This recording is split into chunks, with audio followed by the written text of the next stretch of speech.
اعوذ باللہ من الشیطان الرجیم، بسم اللہ الرحمن الرحیم۔ آج ہم پڑھیں گے سورہ بقرہ کی آخری آیات، آیت نمبر 278 سے آیت نمبر 286 تک۔ بسم اللہ الرحمن الرحیم۔ یا ایہا الذین آمنوا اتقوا اللہ وذروا ما بقی من الربا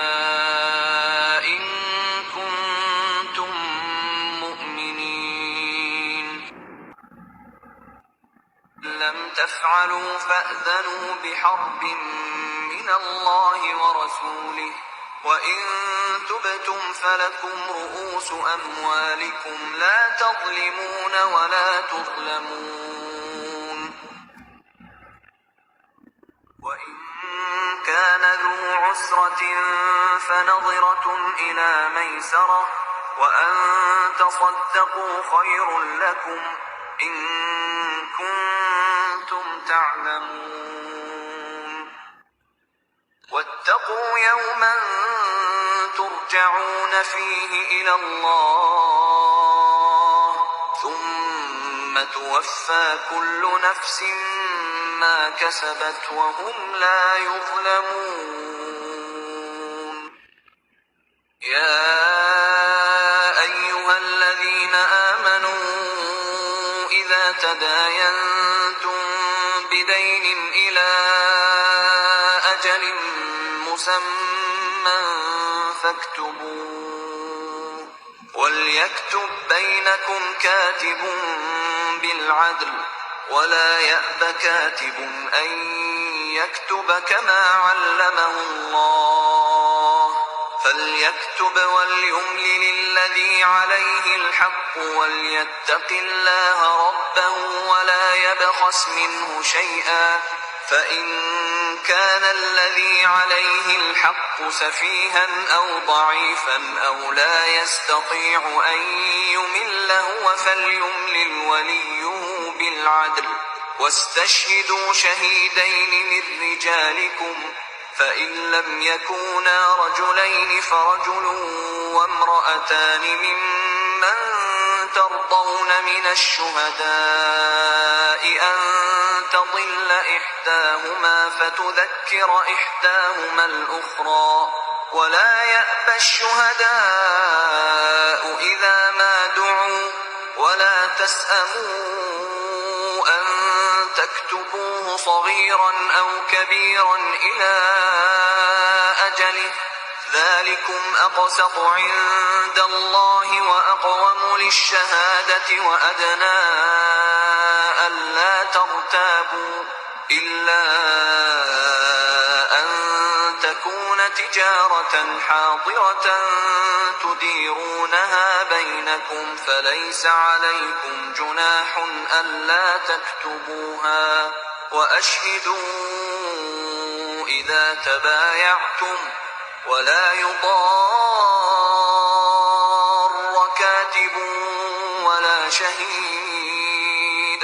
وإن تفعلوا فإنه فسوق بكم واتقوا الله ويعلمكم الله والله بكل شيء عليم وإن كنتم على سفر ولم تجدوا كاتبا فرهان مقبوضة فإن أمن بعضكم بعضا فليؤد الذي اؤتمن أمانته وليتق الله ربه ولا تكتموا الشهادة ومن يكتمها فإنه آثم قلبه والله بما تعملون عليم لله ما في السماوات وما في الأرض وإن تبدوا ما في أنفسكم أو تخفوه يحاسبكم به الله فيغفر لمن يشاء ويعذب من يشاء والله على كل شيء قدير آمن الرسول بما أنزل إليه من ربه والمؤمنون كل آمن بالله وملائكته وكتبه ورسله لا نفرق بين أحد من رسله وقالوا سمعنا وأطعنا غفرانك ربنا وإليك المصير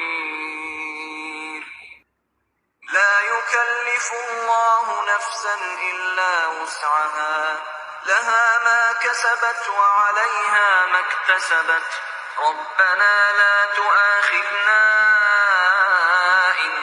نسينا أو أخطأنا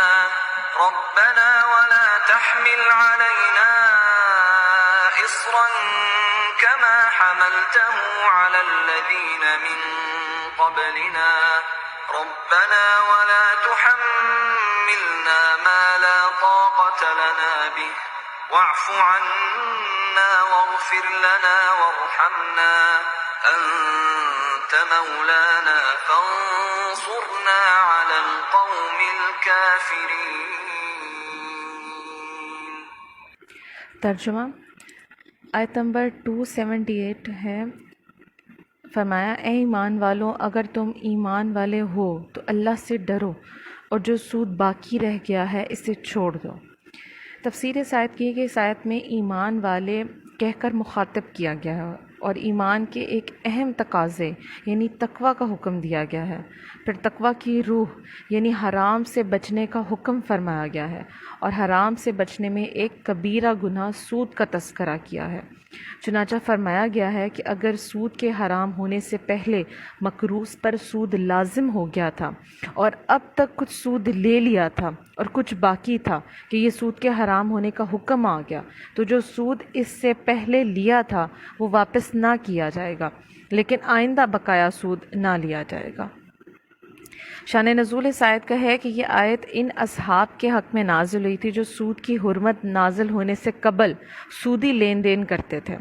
چونکہ یہ آیت نازل ہونے سے پہلے جب سود کی حرمت نہیں ہوئی تھی تو لوگ تو سودی لین دین عام سی بات تھی ان کے لیے، لیکن جب حرمت کا حکم آ گیا کہ یہ سود جو ہے وہ حرام ہے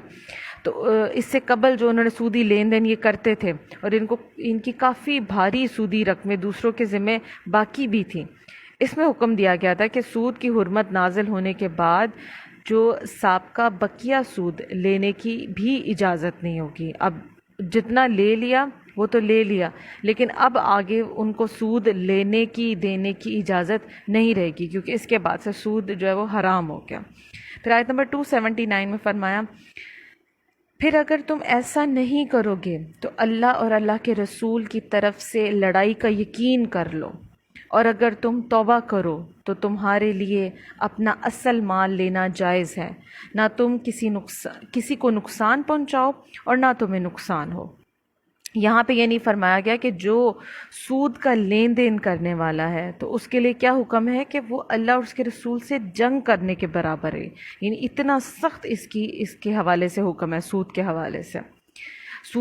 سود کی حرمت کا حکم نازل ہو چکا ہے، اس کے بعد بھی جو سودی لین دین جاری رکھے گا وہ اللہ اور اس کے رسول صلی اللہ علیہ وآلہ وسلم سے جنگ کا یقین کر لے، اور یہ شدید ترین وعید ہے. کس کی مجال ہے کہ اللہ اور اس کے رسول سے جنگ کا تصور بھی کریں. چنانچہ جن اصحاب کا سودی معاملہ تھا انہوں نے اپنے سودی مطالبات چھوڑ دیے اور عرض کیا کہ اللہ اور اس کے رسول سے لڑائی کی ہمیں کیا تاب ہے. یہ کہہ کر وہ تائب ہو گئی، انہوں نے توبہ کر لی. لیکن آج کل کے نام نہاد مسلمان دانشوروں کا حال یہ ہے کہ وہ توبہ کی بجائے آگے سے خود اللہ تعالیٰ کو اعلان جنگ کر رہے ہوتے ہیں اللہ کے ساتھ، اور سود کی اہمیت اور ضرورت پر کتابیں اور آرٹیکلز اور مضامین اور کالمز لکھے جا رہے ہوتے ہیں. یہ بالکل غلط بات ہے. یہ صرف نام کے مسلمان ہوتے ہیں جو اس طرح کی باتیں کرتے ہیں یا سود کے حوالے سے کوئی گنجائش نکالنے کی بات کرتے ہیں یا اس کے فوائد بتاتے ہیں معاشرے میں. ایسا کچھ بھی نہیں ہے. جب اللہ تعالیٰ نے ایک بات صاف الفاظ میں فرما دیے کہ یہ چیز حرام ہے اور اللہ اس کے رسول سے جنگ کرنے کے برابر، تو اس میں پھر دوسری کوئی کسی بات کی گنجائش نہیں رہتی ہے. اب یاد رہے کہ 2 گناہوں پر اعلان جنگ دیا گیا. پہلا یہ کہ سود لینے پر، جیسا کہ یہاں اس آیت میں نازل ہوا، اور دوسرا یہ کہ اللہ تعالیٰ کے ولی سے عداوت کرنے پر، یعنی اللہ کے ولی سے دشمنی کرنے پر، جیسے کہ بخاری شریف میں حضرت ابو ہریرہ رضی اللہ تعالیٰ عنہ سے روایت ہے کہ تاجدار رسالت مآب صلی اللہ علیہ وآلہ وسلم نے فرمایا کہ اللہ تعالیٰ ارشاد فرماتا ہے، جو میرے کسی ولی سے عداوت رکھے یعنی دشمنی رکھے تو میں نے اسے اعلان جنگ کیا. یعنی کہ دو لوگوں کے لیے اعلان جنگ اللہ تعالیٰ نے فرمایا، ایک وہ جو سودی لین دین کرتے ہیں، اور دوسرا وہ جو اللہ کے کسی ولی سے دشمنی رکھتے ہیں. پھر فرمایا کہ یہاں پہ جو فرمایا کہ ظلم کو ختم کرنے کی کوشش کیجیے. یعنی یہ آیت اگرچہ سود کے حوالے سے ہے، لیکن عمومی زندگی میں بھی شریعت اور عقل کا تقاضا یہ ہے کہ نہ ظلم کیا جائے اور نہ ظلم برداشت کیا جائے. یعنی ظلم کو ختم کرنے کی کوشش کرنی چاہیے. ظلم کو برداشت کرنا ظالم کو مزید اس کو شے دینے کے برابر ہو جاتا. شریعت کا قاعدہ بھی یہی ہے کہ نہ کسی کو نقصان پہنچایا جائے اور نہ ہی نقصان برداشت کیا جائے. یعنی اس چیز سے بھی منع کیا جاتا ہے کہ ہم کیوں فضول میں کسی کا جو ہے وہ ظلم برداشت کریں. تو ایک ظالم کے خلاف آواز اٹھانا یہ بھی شریعت جو ہے وہ اس کا حکم دیتی ہے. پھر آیت نمبر 280 کا ترجمہ ہے، اور اگر مقروض تنگ دست ہو تو اسے آسانی تک مہلت دو، اور تمہارا قرض کو صدقہ کر دینا تمہارے لیے سب سے بہتر ہے، اور اگر تم جان لو تو. یعنی تمہارے تفسیر ہے شاید، یعنی تمہارے جو قرض دار ہیں ان میں سے اگر کوئی تنگ دستی کی وجہ سے تمہارا قرض ادا نہ کر سکے تو اسے تنگ دستی دور ہونے تک مہلت دو، اور تمہارا تنگ دست پر اپنا قرض صدقہ کر دینا یعنی معاف کر دینا تمہارے لیے سب سے بہتر ہے اگر تم یہ بات جان لو، کیونکہ اس طرح کرنے سے دنیا میں لوگ تمہاری اچھی تعریف کریں گے اور آخرت میں پھر تمہیں اللہ کی طرف سے عظیم ثواب ملے گا. قرض دار کو یہاں پہ مہلت دینے اور قرضہ معاف کرنے کے فضائل بیان کیے جا رہے ہیں. اب اس آیت سے معلوم ہوا ہے کہ قرض دار اگر تنگ دست ہو یا وہ اس کو طاقت نہ ہو، اس کے پاس اتنا پیسہ نہ ہو کہ وہ قرض ادا کر سکے، تو اس کو مہلت دے دینا یعنی ٹائم اس کا بڑھا دینا، یا پھر قرض کا کچھ حصہ یا پورا قرضہ جو ہے وہ معاف کر دینا، یہ اجر عظیم کا سبب ہے. احادیث میں بھی اس کے بہت سے فضائل بیان ہوئے ہیں. حضرت ابو قتادہ رضی اللہ تعالیٰ عنہ سے روایت حدیث ہے کہ حضور فرماتے ہیں کہ جو شخص یہ چاہتا ہو کہ اللہ تعالیٰ اس کو قیامت کے دن کی تکلیفوں سے نجات دے تو وہ کسی مفلس کو مہلت دے یا اس کا قرض معاف کر دے. دوسری حدیث ہے حضرت ابو ہریرہ سے روایت ہے کہ نبی کریم صلی اللہ علیہ وسلم نے ارشاد فرمایا کہ جس نے تنگ دست کو مہلت دی یا اس کا قرض معاف کر دیا، اللہ تعالیٰ قیامت کے دن اسے عرش کے سائے میں رکھے گا جبکہ اس کے سوا کوئی سایہ نہ ہوگا. ایک اور حدیث ہے حضرت جابر بن عبداللہ سے روایت ہے کہ حضور صلی اللہ علیہ وآلہ وسلم نے فرمایا کہ اللہ تعالیٰ اس شخص پر رحم کرے گا جو بیچنے اور خریدنے اور تقاضا کرنے میں آسانی کرے گا. پھر حضرت حذیفہ رضی اللہ تعالیٰ عنہ سے روایت حدیث ہے، حضور فرماتے ہیں کہ گزشتہ زمانے میں ایک شخص کی روح قبض کرنے جب فرشتے آیا تو مرنے والے نے اس سے سوال کیا گیا کہ کیا تجھے ایسا کوئی کام، اپنا کوئی اچھا کام کوئی یاد ہے؟ تو اس نے کہا کہ میرے علم میں تو کوئی اچھا کام مجھے یاد نہیں ہے. اس نے کہا غور کر کے بتاؤ. اس نے کہا کہ صرف یہ عمل یاد ہے مجھے کہ دنیا میں لوگوں سے تجارت میں کرتا تھا اور ان کے ساتھ اچھی طرح پیش آتا تھا. اگر مالدار بھی مہلت مانگتا تھا تو اسے مہلت دے دیتا تھا، اور اگر تنگ دست جو تھا یعنی اسے درگزر کرتا تھا یعنی اس کو معاف کر دیتا تھا، اس کا قرضہ معاف کر دیتا تھا. اللہ تعالیٰ نے فرشتے سے فرمایا کہ تم اس سے درگزر کرو، یعنی تم لوگوں کے لیے فائدہ مند بنے تھے دنیا میں تو آج تمہیں اس کا فائدہ پہنچایا جاتا ہے. پھر ایک اور ہے صحیح مسلم کی ایک اور روایت ہے کہ فرمایا کہ اللہ تعالیٰ نے اپنی بارگاہ میں حاضر اس معاف کرنے والے مالدار پر آسانی کرنے اور تنگ دست کو مہلت دینے والے شخص سے فرمایا کہ میں تجھ سے زیادہ معاف کرنے کا حقدار ہوں، تو اے فرشتوں میرے اس بندے سے درگزر کرو. پھر آیت نمبر 281 ہے ترجمہ، اور اس دن سے ڈرو کہ جس میں تم اللہ کی طرف لوٹائے جاؤ گے، پھر ہر جان کو اس کی کمائی بھرپور دی جائے گی اور ان پر ظلم نہیں ہوگا. اس آیت میں قیامت کے دن سے ڈرایا جا رہا ہے. کہ اس دن سے ڈرو کہ جس میں تمہیں اللہ تعالیٰ کی طرف لوٹایا جائے گا، اور اس دن لوگوں کو ان کے اعمال کا پورا پورا بدلہ دیا جائے گا، نہ بلا وجہ ان کی نیکیاں گھٹائی جائیں گی اور نہ بدیاں ان کی بڑھائی جائیں گی۔ حضرت عبداللہ بن عباس رضی اللہ تعالیٰ عنہ روایت کرتے ہیں کہ یہ آیت سب سے آخری آیت ہے جو حضور اکرم صلی اللہ علیہ وسلم پر نازل ہوئی تھی، اور اس کے بعد حضور اکرم صلی اللہ علیہ وسلم 21 روز بعد جب وہ دنیا سے تشریف لے گئے تھے، اور اس کے علاوہ ایک قول یہ ہے کہ 9 راتوں کے بعد، اور ایک قول میں ہے کہ 7 دن دنیا میں تشریف فرما رہے۔ پھر آیت نمبر 282 ہے، اے ایمان والو، جب تم ایک مقررہ مدت تک کسی قرض کا لین دین کرو تو اسے لکھ لیا کرو، اور تمہارے درمیان کسی لکھنے والے کو انصاف کے ساتھ معاہدہ لکھنا چاہیے، اور لکھنے والا لکھنے سے انکار نہ کرے جیسا کہ اسے اللہ تعالیٰ نے سکھایا ہے تو اسے لکھ دینا چاہیے، اور جس شخص پر حق لازم آتا ہے وہ لکھاتا جائے، اور اللہ سے ڈرے جو اس کا رب ہے، اور اس حق میں سے کچھ کمی نہ کرے۔ پھر جس پر حق آتا ہے اگر وہ بے عقل اور کمزور ہو یا لکھوا نہ سکتا ہو تو اس کا ولی انصاف کے ساتھ لکھوا دے، اور اپنے مردوں میں سے 2 گواہ بنا لو۔ پھر اگر 2 مرد نہ ہوں تو 1 مرد اور 2 عورتیں ان گواہوں میں سے منتخب کرو جنہیں تم پسند کرو، تاکہ اگر ان میں سے ایک عورت بھولے تو دوسری سے یاد کرا دے، اور جب گواہوں کو بلایا جائے وہ آنے سے انکار نہ کریں، اور قرض چھوٹا ہو یا بڑا اسے اس کی مدت تک لکھنے میں اکتاؤ نہیں، یہ اللہ کے نزدیک زیادہ انصاف کی بات ہے، اور اس میں گواہی خوب ٹھیک رہے گی، اور یہ اس سے قریب ہے کہ تم بعد میں شک میں نہ پڑو۔ ہر معاہدہ لکھا کرو مگر یہ کہ کوئی ہاتھوں ہاتھ سودا ہو کہ جس کا تم آپس میں لین دین کرو، تو ان کے نہ لکھنے میں تم پر کوئی حرج نہیں، اور جب خرید و فروخت کرو تو گواہ بنا لیا کرو، اور نہ کسی لکھنے والے کو کوئی نقصان پہنچایا جائے گا اور نہ گواہ کو، یا نہ لکھنے والا کوئی نقصان پہنچائے اور نہ گواہ، اور اگر تم ایسا کرو گے تو یہ تمہاری نافرمانی ہوگی، اور اللہ سے ڈرو، اور اللہ تمہیں سکھاتا ہے اور اللہ سب کچھ جانتا ہے۔ اب دیکھیے دنیاوی معاملات کے حوالے سے بھی ہمیں قرآن پاک میں کتنے خوبصورت انداز میں سکھایا جا رہا ہے، جیسے یہاں پہ اس آیت میں تجارت اور باہمی لین دین کے اہم اصول بیان فرمائے جا رہے ہیں، اور اس کے حوالے سے کیا احکامات ہیں کہ جیسے کہ پہلا یہ حکم فرمایا گیا کہ جب ادھار کا کوئی معاملہ ہو، خواہ قرض کا لین دین ہو یا خرید و فروخت کا ہو، رقم پہلے دیو یا مال بعد میں لینا ہے، یا مال ادھار پر دینا ہے، رقم بعد میں وصول کرنی ہے، یوں ہی دکان یا مکان یا کرائے پر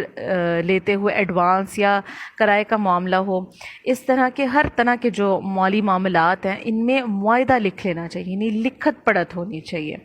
اب یہ حکم واجب نہیں ہے، لیکن اس پر عمل کرنا بہت سی تکالیف سے بچا دیتا ہے انسان کو۔ ہمارے زمانے میں تو اس حکم پر عمل کرنا انتہائی اہم ہو چکا ہے، کیونکہ دوسروں کا مال دبا لینا یا معاہدوں سے مکر جانا یا کوئی ثبوت نہ ہونے کی صورت میں اصل رقم کے لازم ہونے سے انکار کرنا ہر طرف یہ عام ہو چکا ہے۔ لہٰذا اپنی بھلائی اسی میں ہی ہے کہ جب بھی کوئی ایسا لین دین کا معاملہ ہو تو اس میں لکھت پڑھت لازمی کر لینی چاہیے۔ دوسرا یہ کہ معاہدہ انصاف کے ساتھ لکھنا چاہیے، کسی قسم کی کوئی کمی پیشی یا ہیرا پھیری نہیں ہونی چاہیے۔ ان پڑھ آدمی کے ساتھ اس چیز کا زیادہ اندیشہ ہو جاتا ہے۔ تیسرا یہ کہ اگر کسی کو خود لکھنا نہیں آتا، بچہ ہے یا انتہائی بوڑھا ہے، نابینا وغیرہ، تو دوسرے سے لکھوا لیں، اور جسے لکھنے کا کہا جائے اسے لکھنے سے انکار نہیں کرنا چاہیے، کیونکہ یہ لکھنا لوگوں کی مدد کرنا ہے اور لکھنے والے کا اس میں کوئی نقصان بھی نہیں ہے، تو مفت کا ثواب کیوں چھوڑے بندہ۔ چوتھا یہ کہ لکھنے میں یہ چاہیے کہ جس پر ادائیگی لازم آ رہی ہے وہ لکھے یا پھر لکھوائے۔ اور پانچواں یہ کہ لین دین کا معاملہ لکھنے کے بعد اس پر گواہ بھی بنا لینے چاہیے تاکہ بوقت ضرورت کام آئے۔ اب گواہ جو ہے وہ 2 مرد ہوں گے، یا اگر 2 مرد نہیں ہیں تو پھر 1 مرد اور 2 عورتیں ہونی چاہیے۔ چھٹا یہ کہ گزشتہ احکامات قرض اور ادھار کے حوالے سے تھے۔ اگر ہاتھوں ہاتھ کا معاملہ ہے یعنی رقم دی اور سودا لے لیا تو اس میں لکھنے کی حاجت نہیں ہے، جیسے عموماً دکانوں پر جا کر ہم رقم دے کر اور چیز خرید لیتے ہیں، اب وہاں لکھا نہیں جاتا۔ ہاں اپنے حساب کتاب کے لیے بل وغیرہ جو ہمیں جیسے کسی شاپ پر جاتے ہیں تو وہاں سے ہمیں بل کی صورت میں ایک دیا جاتا ہے تو وہ لے لینا وہ مناسب بات ہے۔ یوں ہی کوئی چیز وارنٹی پر ہوتی ہے تو اس سے بل جو ہے وہ اس کا بنوایا جاتا ہے کہ بعد میں اس کی بنیاد پر وارنٹی جو ہے وہ کلیم کی جا سکے۔ لیکن ایسا معاملہ کہ جس میں ادھار پر نہیں ہے، اسی ٹائم آپ نے رقم دی، اسی ٹائم چیز لے لی، تو اس میں جو ہے وہ لکھت پڑھت کی اتنی خاص ضرورت نہیں ہے۔ لیکن جہاں پہ ادھار کا معاملہ آ جاتا ہے تو وہاں پہ پھر لکھت پڑھت بہت زیادہ اہمیت کی حامل ہوتی ہے۔ اب گواہی کے حوالے سے احکامات بتائے جا رہے ہیں کہ گواہ کا مسئلہ یہاں پہ بیان کیا جا رہا ہے، اس کی مناسبت سے گواہی کے احکامات بیان کیے جا رہے ہیں۔ پہلا یہ کہ گواہ کے لیے آزاد، عاقل، بالغ اور مسلمان ہونا شرط ہے۔ کفار کی گواہی صرف کفار پر ہی مقبول ہے۔ پھر یہ کہ تنہا عورتوں کی گواہی بھی معتبر نہیں ہے، خواہ وہ 4 ہی کیوں نہ ہو، مگر یہاں پہ جو ہے وہ یعنی وہ معاملات کے جن پر مرد ان کو اطلاع نہیں ہے، کہ جیسا کہ بچہ جننا یا عورتوں کے خاص معاملات ہوتے ہیں، ان میں پھر عورت کی گواہی ہی مقبول ہوگی۔ لیکن یہاں پہ جو لین دین کا معاملے کے حوالے سے بتایا جا رہا ہے تو اس میں مردوں کی ہی گواہی جو ہے وہ مقبول ہوگی۔ پھر ایک اور حکم جو یہاں پہ فرمایا جا رہا ہے کہ جب گواہوں کو بلایا جائے تو وہ انکار نہ کرے، یعنی اس سے معلوم ہے کہ گواہی دینا فرض بن جاتا ہے۔ لہٰذا جب کسی مدعی گواہوں کو طلب کرے تو انہیں گواہی کا چھپانا جائز نہیں ہے۔ یہ حکم حدود کے سوا اور معاملات میں سے، اور حدود میں گواہ کو بتانے اور چھپانے دونوں کا اختیار ہے، بلکہ چھپانا افضل ہے۔ حضرت ابو ہریرہ سے روایت حدیث ہے کہ سرکار صلی اللہ علیہ وسلم نے فرمایا کہ جو مسلمان کی پردہ پوشی کرے اللہ تعالیٰ دنیا اور آخرت میں اس کی پردہ پوشی فرماتا ہے۔ لیکن اب جیسے چوری کے معاملے میں مال لینے کی گواہی دینا، یہاں پہ وہ واجب آ جاتی ہے تاکہ جس کا مال چوری کیا گیا ہے اس کی حق تلفی نہ ہو۔ البتہ گواہ اتنی احتیاط کر سکتے ہیں کہ چوری کا لفظ نہ کہے اور گواہی میں یہ کہنے پر اکتفا کرے کہ یہ مال فلاں شخص نے لیا تھا۔ یعنی یہ چھوٹے چھوٹے معاملات کے حوالے سے ہمیں جو ہے وہ گائیڈنس دی جاتی ہے قرآن پاک میں کہ کس طرح سے آپس کے معاملات میں بھی ہمیں کس طرح سے ڈیل کرنا چاہیے۔ جو گواہی چھپانے والی بات ہے اس کو بھی سمجھ لے کہ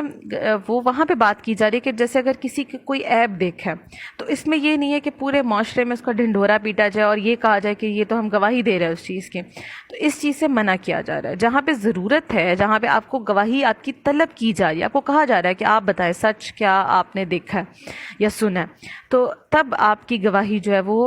مانی جائے گی یا اس ٹائم آپ پہ فرض ہو جائے گا گواہی دینا۔ لیکن جہاں پہ ضرورت ہی نہیں ہے اور بلا وجہ کسی کی کردار کشی کرنا یا کسی کے عیب جو ہے وہ دنیا کے سامنے کھول کر بیان کرنا، تو اس سے شریعت جو ہے وہ ہمیں منع کرتی ہے۔ پھر آیت نمبر 283 ہے، اور اگر تم سفر میں ہو اور لکھنے والا نہ پاؤ تو قرض خواہ کے قبضے میں گروی چیز ہو، اور اگر تمہیں ایک دوسرے پر اطمینان ہو تو وہ مقروض جسے امانت دار سمجھا گیا تھا وہ اپنی امانت ادا کر دے۔ اللہ سے ڈرے جو اس کا رب ہے، اور گواہی نہ چھپاؤ، اور جو گواہی چھپائے گا اس کا دل گنہگار ہے، اور اللہ تمہارے کاموں کو خوب جانتا ہے۔ یہاں پہ جو وہ گروی کا مسئلہ بیان کیا جا رہا ہے کہ اگر تم حالت سفر میں ہو اور قرض کی ضرورت پیش آ جائے تو تمہیں کوئی لکھنے والا بھی نہ ملے یا لکھنے کا موقع نہ ملے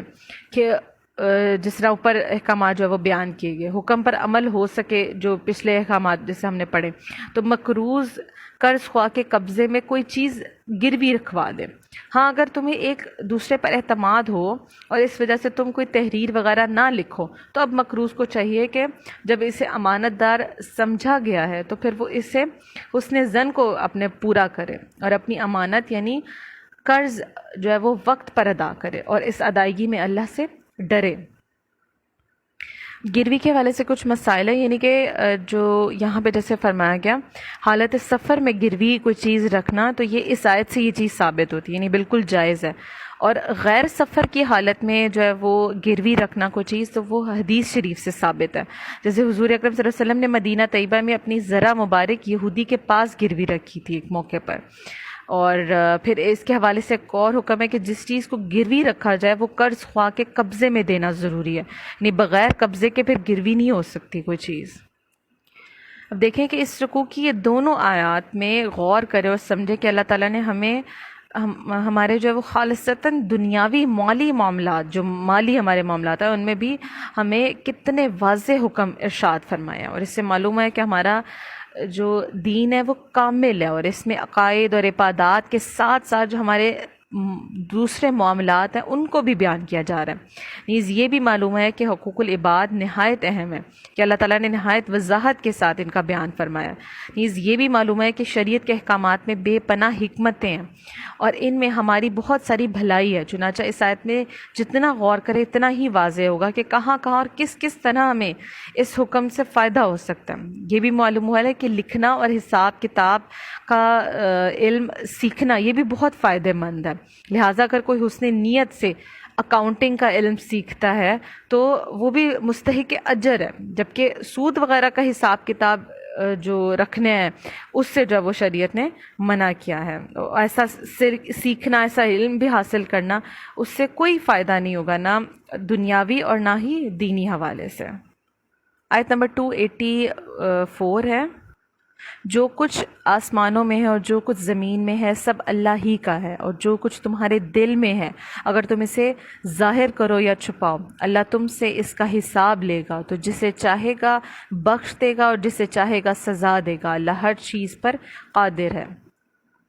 تفسیر اس آیت کے کہ انسان کے دل میں دو طرح کے خیالات آتے ہیں، ایک تو بطور وسوسے کے آتے ہیں خیالات، اور ایک بطور عزم اور ارادے کے۔ وسوسوں سے دل کو خالی کرنا انسان کی قدرت میں نہیں ہے، لیکن آدمی انہیں برا سمجھتا ہے اور ان پر عمل کرنے کا ارادہ نہیں کرتا، اور ان کو جو ہے وہ وسوسہ ان کو یہ نہیں کہا جاتا ہے۔ اور پھر اس کے حوالے سے حدیث اگر پڑھیں تو بخاری اور مسلم کی حدیث میں سرکار دو عالم صلی اللہ علیہ وسلم نے فرمایا کہ میری امت کے دلوں میں جو وسوسے آتے ہیں اللہ تعالیٰ ان سے تجاوز فرماتا ہے جب تک کہ وہ انہیں عمل میں نہ لائیں یا انہیں اپنے کلام میں نہ لائیں۔ یعنی جو ہمیں وسوسے آ رہے ہوتے ہیں، برے خیالات آ رہے ہوتے ہیں، اس کا مطلب ہے کہ اس کا ہمیں گناہ نہیں مل رہا ہوتا جب تک ہم اس پر عمل نہ کر لیں۔ اگر ہم ان پر عمل کر لیں گے تو پھر ہمارا نام اعمال میں جو ہے وہ گناہ لکھنا شروع ہو جائیں گے۔ اس کے حوالے سے حضرت علامہ شیخ عبدالحق محدث دہلوی رحمۃ اللہ علیہ فرماتے ہیں کہ جو برا خیال دل میں بے اختیار اور اچانک آ جاتا ہے، یعنی ایک دم اچانک سے ہمیں کوئی برا خیال آ جاتا ہے، تو اس کو کہتے ہیں کہ یہ آنی فانی ہوتا ہے، یعنی آیا اور گیا بس۔ یہ پچھلی امتوں پر بھی معاف تھا اور ہمیں بھی معاف ہے، لیکن اب جو دل میں باقی رہ جائے، یعنی برا خیال کوئی آیا لیکن وہ دل میں باقی رہ رہا ہے، وہ نکل نہیں رہا، وہ ہم پر تو معاف ہے، یعنی حضور کی امت پر معاف ہے، لیکن پچھلی امتوں پر وہ معاف نہیں تھا۔ پھر اگر اس برے خیال کے ساتھ دل میں لذت اور خوشی بھی پیدا ہو جائے تو اسے کہا جا رہا ہے کہ اس پر پکڑ ہوگی، اور اگر ساتھ جو ہے وہ اس پر پکڑ نہیں ہوگی اور لیکن اگر وہ ساتھ ہی اس کو گزرنے کا پختہ ارادہ بھی کر لے، ساتھ ہی یعنی لذت بھی محسوس ہو رہی ہے اس پر تو پکڑ نہیں، لیکن اگر اس کو گزرنے کا پختہ ارادہ ساتھ کر لیا اسی ٹائم، تو پھر کیا ہوگا کہ اس پر جو ہے وہ پکڑ ہوگی انسان کی۔ اب ایک اور اس کے حوالے سے کفر اور گناہ کے عزم کا شرعی حکم ہے کہ یاد رہے کہ کفر کا عزم کرنا، یہ کفر کا ارادہ کر لینا، یہ کفر ہے۔ لہٰذا اگر جیسے کسی نے 100 سال بعد بھی کفر کرنے کا ارادہ کر لیا تو وہ ارادہ کرتے ہی وہ کافر ہو جائے گا۔ اور گناہ میں یہ حکم ہے کہ گناہ کا عزم کر کے اگر آدمی اس پر ثابت رہے اور اس کا قصد اور ارادہ رکھے، لیکن اس گناہ کو عمل میں لانے کے اسباب اس کو میسر نہ آ سکے اور مجبوراً وہ اس کو نہ کر سکے، تو اکثر علماء کے نزدیک اس سے جو ہے وہ مواخذہ کیا جائے گا۔ یعنی فرمایا جیسے سورہ نور کی آیت ہے کہ بے شک جو لوگ چاہتے ہیں کہ مسلمانوں میں بے حیائی کی بات پھیلے ان کے لیے دنیا اور آخرت میں دردناک عذاب ہے۔ اس کی دلیل وہ حدیث بھی ہے کہ جس میں فرمایا گیا کہ بندہ جس گناہ کا قصد کر لیتا ہے، ارادہ کر لیتا ہے، اگر وہ عمل میں نہ آئے جب بھی اس پر عذاب نازل ہوگا۔ ہاں اگر بندے نے کسی گناہ کا ارادہ کیا پھر اس پر نادم ہو گیا، اس پر شرمندہ ہو گیا، نہیں ارادہ تو کر لیا لیکن اس پر شرمندہ ہو گیا یا استغفار کر لی، تو پھر اللہ تعالیٰ جو ہے وہ اس کو معاف فرما دے گا۔ اب یاد رہے کہ انسان کے دل میں شیطان وسوسے ڈالتا ہے، بعض اوقات یہ وسوسے اتنے خطرناک ہو جاتے ہیں کہ انسان کے لیے اپنا دین اور ایمان بچانا مشکل ہو جاتا ہے. جیسے شیطان کبھی اللہ تعالیٰ کے بارے میں، کبھی تقدیر کے بارے میں، کبھی ایمانیات کے بارے میں، کبھی عبادات، کبھی طہارت اور پاکیزگی کے معاملات کے حوالے سے، کبھی طلاق کے حوالے سے وسوسے دل میں ڈالتا ہے. تو حضرت یحییٰ بن معاذ رازی رحمۃ اللہ علیہ فرماتے ہیں کہ شیطان فارغ ہے اور تم مشغول اور مصروف ہو. شیطان تمہیں دیکھتا ہے مگر تم اسے نہیں دیکھ سکتے. تم شیطان کو بھولے بیٹھے ہو مگر وہ تمہیں برائی میں مبتلا کرنے سے نہیں بھولتا. تمہارا نفس خود تمہارا دشمن اور مخالف ہے اور شیطان کا مددگار ہے. اس لیے شیطان اور اس کے حامیوں سے جنگ کرنا اور انہیں مغلوب کرنا بہت ضروری ہے، ورنہ اس کے فتنہ اور فساد اور اس کی ہلاکت اور بربادی سے بچنا بہت مشکل ہو جائے گا. پھر آیت نمبر 285 ہے، رسول اس پر ایمان لایا جو اس کے رب کی طرف سے اس کی طرف نازل کیا گیا، اور مسلمان بھی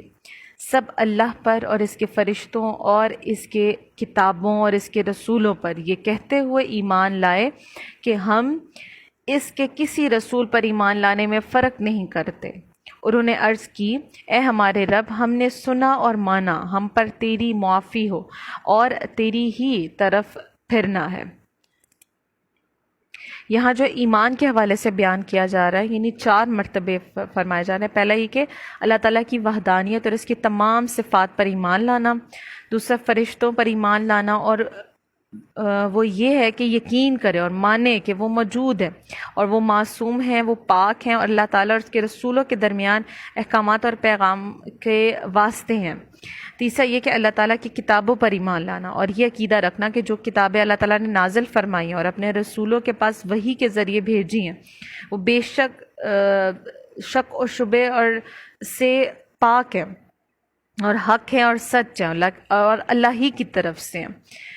اور قرآن کریم کے حوالے سے یہ عقیدہ رکھنا کہ یہ تبدیلی اور تحریف سے محفوظ ہے. پھر چوتھا یہ کہ رسولوں پر ایمان لانا اور یہ عقیدہ رکھنا کہ وہ اللہ تعالیٰ کے رسول ہیں، کہ جنہیں اس نے اپنے بندوں کی طرف بھیجا. تمام رسول اور نبی اللہ تعالیٰ کی وحی کے امین ہیں، گناہوں سے پاک اور معصوم ہیں، ساری مخلوق سے افضل ہیں،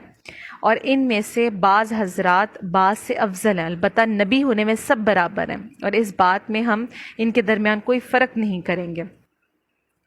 نیز ہم اللہ تعالیٰ کے ہر حکم کو سنیں گے، مانیں گے اور اس کی پیروی کریں گے.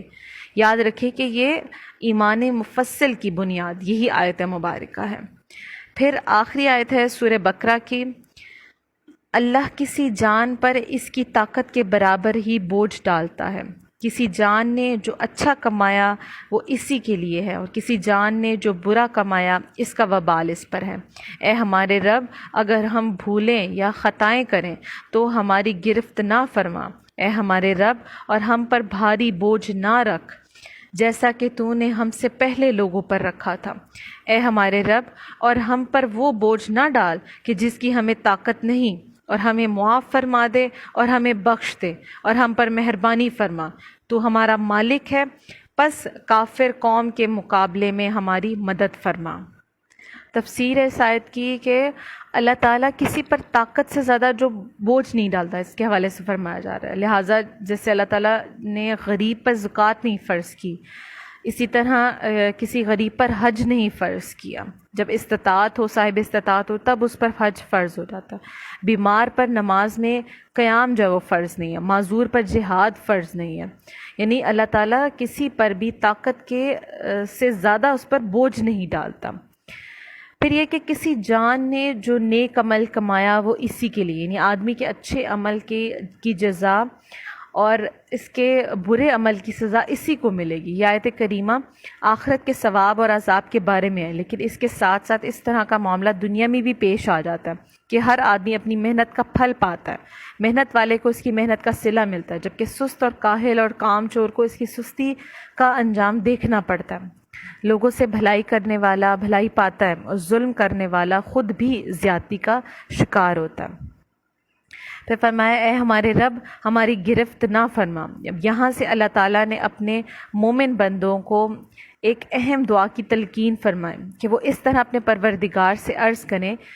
کہ دعا کا مفہوم ترجمے سے واضح ہے کہ اس دعا کو زبانی یاد بھی کر لینا چاہیے۔ سورہ بقرہ کی ان آخری 2 آیتوں کی بڑی فضیلت ہے۔ ایک صحابی سے روایت ہے کہ حضور فرماتے ہیں کہ اللہ تعالیٰ نے سورہ بقرہ کی ان 2 آیتوں پر ختم فرمایا سورہ بقرہ کو، جو مجھے اس کے عرش کے خزانے سے عطا ہوئیں، لہٰذا انہیں سیکھو اور اپنی عورتوں کو سکھاؤ کہ یہ نماز، یعنی نماز میں اس کی قرات جو ہے وہ کی جائے، اور اس کو جو ہے وہ دعا کے طور پر اس کو یاد کیا جائے۔ یہ مطلب نبی پاک صلی اللہ علیہ وسلم کی حدیث سے مبارکہ، یعنی سورہ بقرہ کی ان آخری 2 آیات کو سیکھنا چاہیے، یاد کرنا چاہیے، ایز اے دعا اس کو پڑھنا چاہیے۔ پھر فرمایا کہ جیسا تو نے ہم سے پہلے لوگوں پر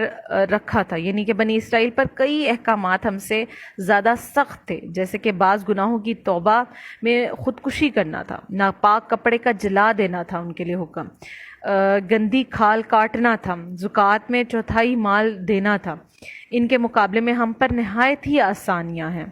یعنی جتنا ہمارے لیے، اور وہ حضور اکرم صلی اللہ علیہ وآلہ وسلم ہی کا صدقہ وسیلہ ہے، لہٰذا اسی لیے فرمایا گیا ہے، دعا کی جا رہی، عرض کیا جا رہا ہے کہ اے ہمارے رب، اور ہم پر بھاری بوجھ نہ رکھ جیسا کہ تو نے ہم سے پہلے لوگوں پر رکھا تھا۔ اب یاد رہے کہ امت محمدیہ صلی اللہ علیہ وآلہ وسلم، حضور کی امت پر یہ جو کرم ہے، یہ نوازشیں ہیں، یہ عطائیں ہیں، عنایات ہیں، یہ حضور صلی اللہ علیہ وآلہ وسلم کے صدقے وسیلے سے ہیں، اور اس کو ہم آگے انشاءاللہ سورہ اعراف کی آیات میں پڑھیں گے۔ دعا ہے کہ سورہ بقرہ کی تفسیر جو ہم نے جو سلسلہ شروع کیا تھا رمضان مبارک کے آغاز سے ہی، اللہ تعالیٰ سے اپنی بارگاہ میں قبول فرمائے اور ہمیں اس پر عمل کرنے کی توفیق عطا فرمائے، قرآن پاک سے ہمیں محبت نصیب فرمائے، اور ہمیں آسانیاں عطا فرمائے اور آسانیاں تقسیم کرنے کی توفیق عطا فرمائے۔ آمین یا رب العالمین۔